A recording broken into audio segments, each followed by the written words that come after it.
para pecinta bonsai, tentunya kita nggak pengen ya pohon kita terkena hama penyakit ataupun hama serangga pada bonsai kita miliki. Nah, oke teman-teman, hari ini saya akan membahas tentang hama-hama apa sih yang biasa muncul pada bonsai. Nah, cuman yang kita bahas pada hari ini adalah hama yang biasa muncul di pohon kingkit. Mau tahu tentang hama yang ada di pohon kingkit? Simak video ini sampai dengan selesai.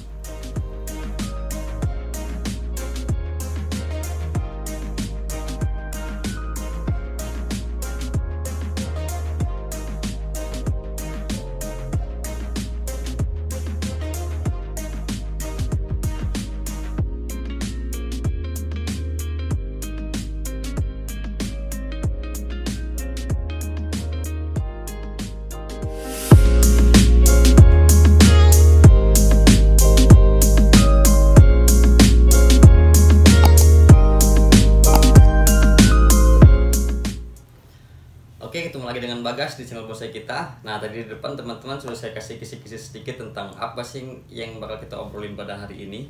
Nah, hari ini saya akan mengajak teman-teman untuk ngebahas tentang hama ya. Tadi saya keliling-keliling di saya di halaman saya ngelihat pohon kingkit. Nah, pohon kingkit ini teman-teman ini sebulan yang lalu juga sudah kita buat videonya tentang program akar awal ya. Nah, ini masih kecil banget. Ya, mungkin kelihatan ya masih kecil banget, masih selidi. Nah, cuman karena kita pecinta bonsai, tentu kita nggak pengen ya pohon kita itu kena hama. Nah, tadi pas saya lihat-lihat, oh rupanya pohon saya ini ada hamanya, maka saya berinisiatif untuk membuat cerita pada teman-teman. Saya bagikan cerita tentang hama dari pohon kingkit. Nah, sebelumnya juga kita sudah banyak membahas tentang hama. Itu di playlist kita ada video tentang hama kutub putih ya.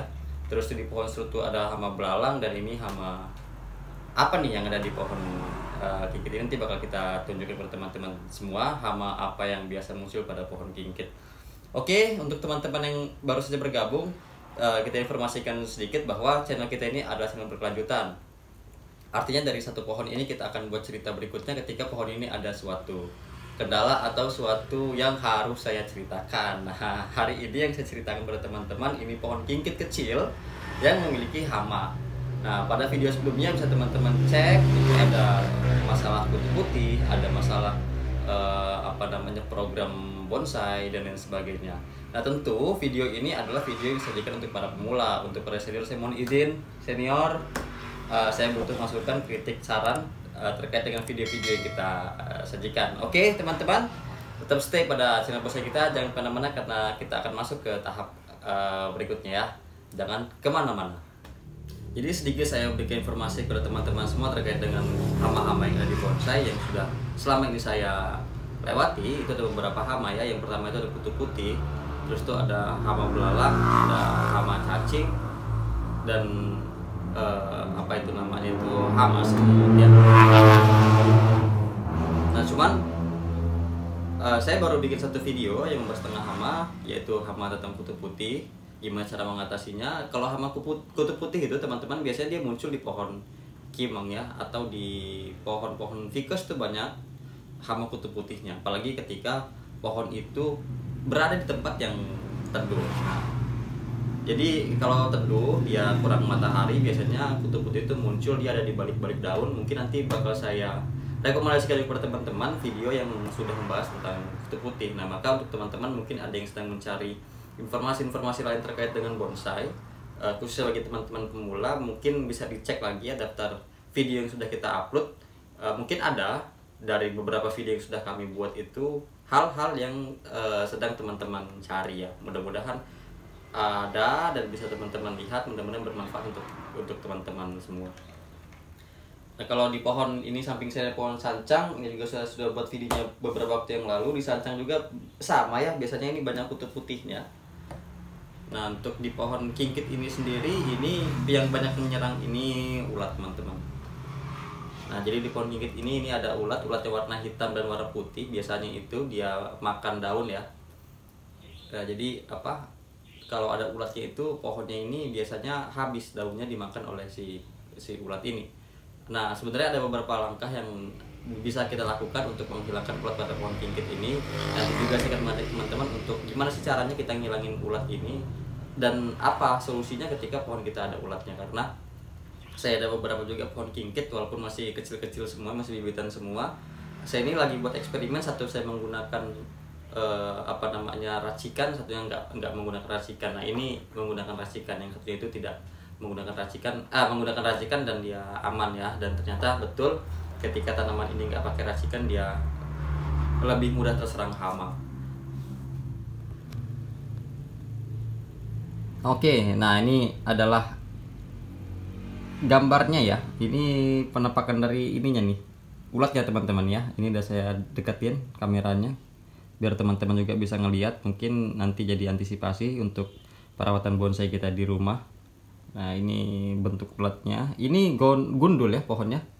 Ini gundul, ini nggak ada daunnya sama sekali. Ini adalah hasil dari dimakan si ulet. Ulet nggak bener nih teman-teman. Ini bukannya nambah bagus, ada uletnya malah tambah nggak beres ya. Nah nanti ini akan kita buang ulet-ulet ini, akan kita bersihkan. Nah, ini gemuk-gemuk banget uletnya.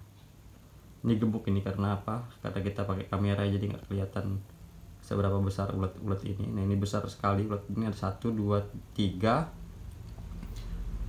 4 ya. Ada 5 ulet di sini. Oke teman-teman, ini kita angkat ya si cacing ini, ulet ini ya. Ini saya menggunakan pinset ya. Emang ini untuk ngangkat-ngangkat yang beginian nih fungsinya. Nah ini saya dekatin dulu Pak teman-teman.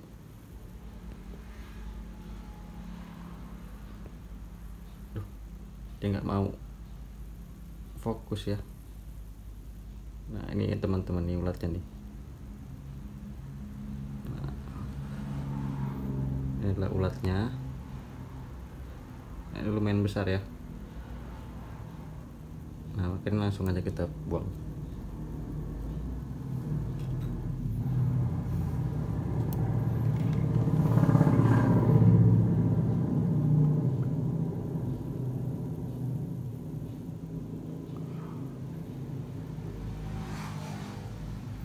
Ini yang kedua nih.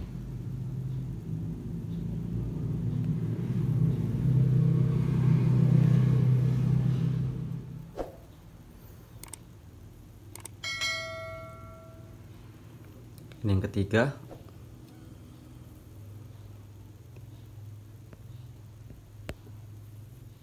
Ini yang keempat teman-teman.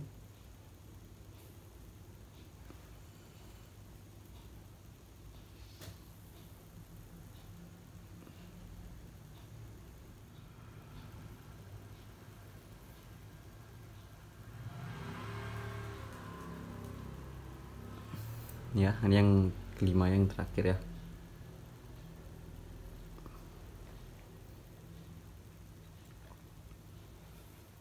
Jadi tadi itu teman-teman cara saya dalam membersihkan ya hama apa namanya nih, ulat yang ada pada tanaman ini, kingkit yang saya miliki.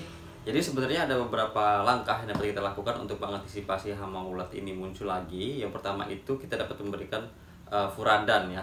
Nah furadan ini adalah apa namanya, pelindung hama. Jadi itu bentuknya bubuk kimia, dia dicampur pada media tanam. Nah nanti dia akan diserap oleh tumbuhan, oleh tanaman kita ini. Zatnya itu bakal masuk ke tanaman ini ya. Jadi kalau saya analogikan kita, kalau kita makan itu pahit rasanya, maka hama-hama nggak suka. Nah itu adalah pupuk furadan. Nah untuk pupuk furadan itu bisa teman-teman cari juga di toko-toko pertanian, itu banyak yang jual.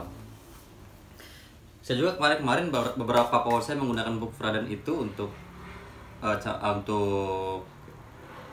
penghalang hama ya. Cuman yang ini saya emang sengaja nggak pakai pupuk furadan. Saya mau ngelihat bener apa enggak sih pupuk furadan ini, karena furadan ini juga dia sifatnya slow release kayak Dekastar. Jadi emang nggak terlalu kelihatan yang terlalu signifikan terhadap pohon, tapi dia emang slow release. Ketika emang tanaman ini membutuhkan nutrisi itu dia akan menyerap, nanti baru dia distribusikan di daun-daunnya ya, sehingga hama itu nggak suka muncul.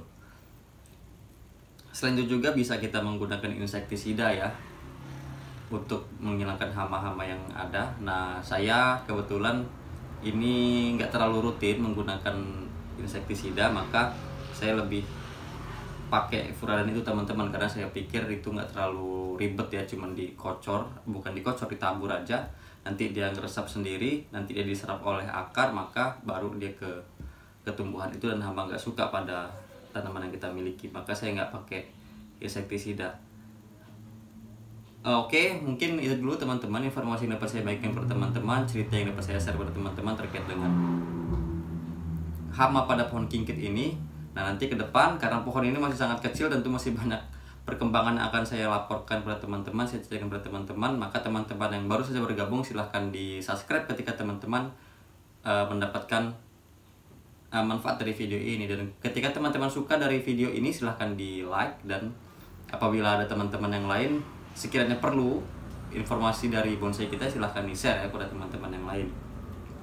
Sampai ketemu lagi di konten kita berikutnya. Salam satu hobi, salam bonsai.